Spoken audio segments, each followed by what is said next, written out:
দেখো আমাদের এখানে আজকে খুব পরিমাণে বৃষ্টি হচ্ছে।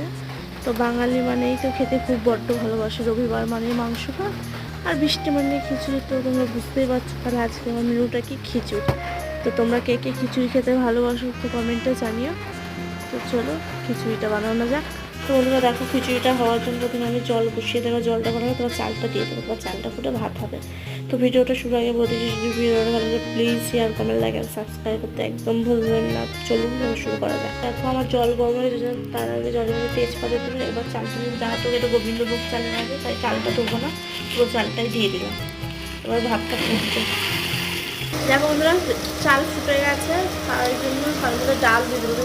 এর মধ্যে 3 রকমের ডাল দেওয়া আছে, মটর, কলাই আর মুগ ডাল। তোমরা চাইলে এক ধরনের ডাল দিয়ে করা, যেহেতু নিরামিষ হচ্ছে তাই 3 ধরনের ডাল দিয়ে করা হচ্ছে।